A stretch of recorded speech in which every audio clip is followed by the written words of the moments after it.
Salam, xoş gördük. Yenidən sizin də həmişə olduğu kimi mənəm həkim, psixoterapevt, yalan və bədəndir üzrə ekspert Elnay Rəhimov Tambovski. Tez-tez suallar olur pasiyentlərim tərəfindən. İstər qadın, istər kişi fərqi yoxdur. Keçmiş sevgilinin geri qayıtması mümkündürmü? Və ya geri qayıtması nəticəsində bizi nələr gözləyir? Və bu nə qədər anlamlıdır? Bəzi insanlar deyir ki, yəni zid fikir olaraq, yox gedəni tutmazlar, gedən getmişdir və bəziləri də qayıdır deyir ki, yox mən hökmən istəyirəm ki, o qayıtsın. Bunların ikisini də dəyərləndirmək olar, lakin bir şey var ki, insan davranışlarını burada obyektiv şəkildə analiz eləsək, nəticəyə gələ bilərik ki, nə zaman köhnə sevgilinin qayıtması bir anlam daşıya bilər, nə zamansa anlamsızdır. İlk öncə onu deyim ki, əgər siz tərk edilən birisinizsə, yəni sizdən sevgili gedibsə, yəni tərk edilən insan hər zaman nədir? Daha çox zəif bir pozisiyada olur. Yəni çox zaman belə götürəndə zəif pozisiyada olur. Yəni daha çox necə deyirlər, itirmə qorxusu olur. Daha çox sevgi verən, daha çox əziyyət çəkən, yəni münasibətin yükünü daha çox daşıyan insan olur. Yəni münasibətdə zəif pozisiyada olmaq əslində nədir? Qarşı tərəfin sizə qarşı olan marağının kəskin şəkildə azalmasıdır. Yəni bu da şuur altı zehnimizin xüsusi bir prinsiplərindən əlaqədardır ki, yəni biz mümkünsüz olanı çox vaxt istəyirik. Xüsusilə də qadınlarda, kişilərdə də belə olurdu, amma qadınlarda bu daha çoxdur. Yəni siz əgər zəif pozisiyadasınızsa, bir sevgilinin sizə qayıtması heç bir şeyi dəyişdirməyəcək. Yəni siz eynisiniz. Əvvəl ondan necə asılı vəziyyətdə idinizsə, indi də ondan asılı vəziyyətdəsiz. Və bu qayıdış, bu da yenə qısa bir müddət çəkəcək. Qısa bir müddətdən sonra o sizdən aralaşacaq. Özü hər dəfə ayrılıb birləşmək, bunların miqdarı artdıqca o ayrılıqların sürəti də artacaq və müddəti də uzanacaq. Yəni münasibət daha da keyfiyyətsizləşəcək siz dəyişmədən. İndi gəlirik qarşı tərəfə. Xüsusilə qarşı tərəfdə əgər səhvlər olarsa, yəni sizin başınıza deyək ki, oyun açarsa, sizə xəyanət edib ayrılarsa, belə bir halda qarşı tərəf həqiqətən də gələndə, qaydanda, faktiki olaraq real məqsədini bildirməlidir. Ki, artıq doğrudan da o səhvini anlayıb, çox vaxt bir münasibət nəticəsində səhv edən adam sözdə deyir ki, səhvi anladım, mən bildim ki, başa düşdüm ki, səndən başqa məni heç kim sevə bilməz, mən səni çox istəyirəm, dəyər verirəm. Bu, o qədər reallığa uyğun bir məsələ deyil. Yəni, bu deyilən söz və üstə gələk bunu davranışda da sübut eləməlidir və ən azından bu davranış 6 aydan 18 aya kimi davam etməlidir. Ki, bu münasibət nədir? Keyfiyyətli olsun. Yəni, həm siz, necə deyirlər, pozisiyanı dəyişməlisiniz, münasibətdə daha yüksək pozisiyada olmalısınız. Həm də qarşı tərəf səhvini boynuna almalıdır. O zaman bu birləşmə, bu birlikdəlik sağlam münasibətə zəmanət verə bilər. Yəni, o da 100% deyil də, amma zəmanət verə bilər. Amma əksər hallarda köhnə sevgilinin qayıtması bir çox səbəblərə bağlıdır. Yəni, o demək deyil ki, o sizi çox istəyir, sizi sevir, siz yaşaya bilmir, ona görə qayıdır.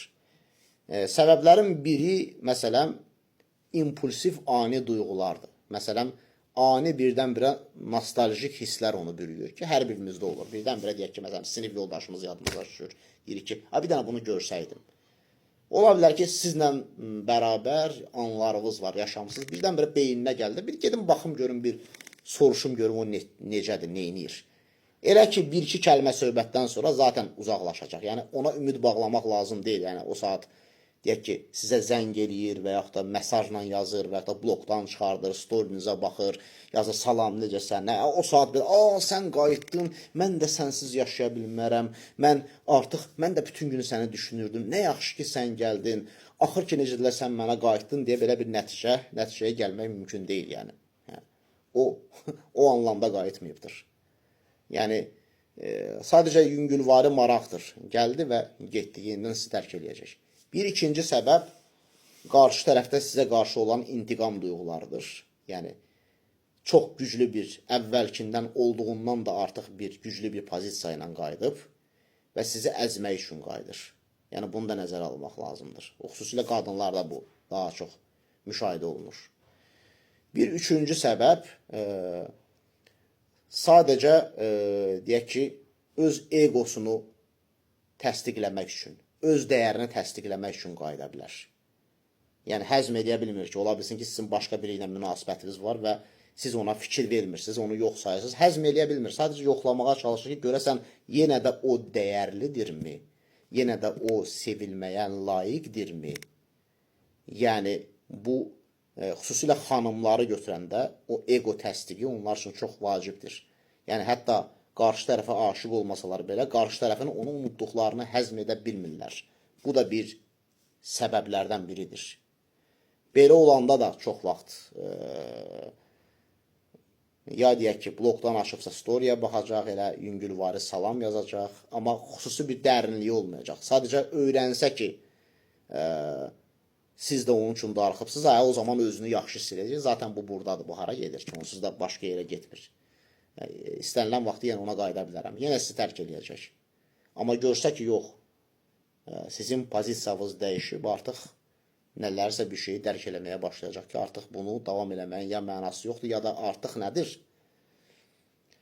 Başqa cür yanaşmaq lazımdır. İndi o da qarşı tərəfin bacarığına bağlıdır. Bir növbəti səbəb ola bilsin ki, çox ciddi problemləri var və siz onun çox güclü bir dərd ortağıydınız. Problemlərini həll edirdiniz, yaxşı məsləhətlər verirdiniz, dəstək olurdunuz. Deyək ki, başına hadisə gəlib, yəni sağlamlığınla, psixoloji problemlərlə bağlı itkiləri var, yeni ayrılıqları var. Ona görə sizə sığınmağa başlayıb. Bax, bunlar da nədir?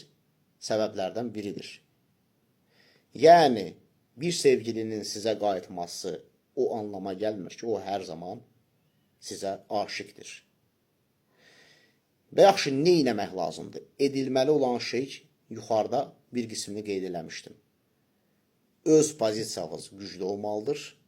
Yəni, hər onun yazdığı mesaj sizin üçün ciddi qəbul olunmamalıdır. Çünki bilmirsiniz ki, onun nə məqsədlə yazıb. Blokdan açışı, storyaya baxışı, sizə yazışı belə ciddi hələ qəbul olunmamalıdır.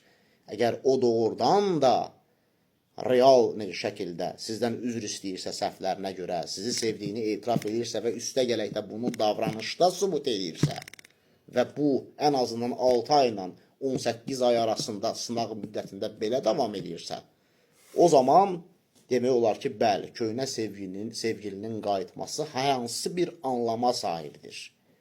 Əks halda heç bir anlama sahib deyil. Biraz da hörmətdən düşəcəksiniz, dəyərdən düşəcəksiniz, şəxsiyyət olaraq özünüzü itirəcəksiniz və siz istismar olunacaqsınız. Diqqətinizə görə minnətdaram. Sağ olun.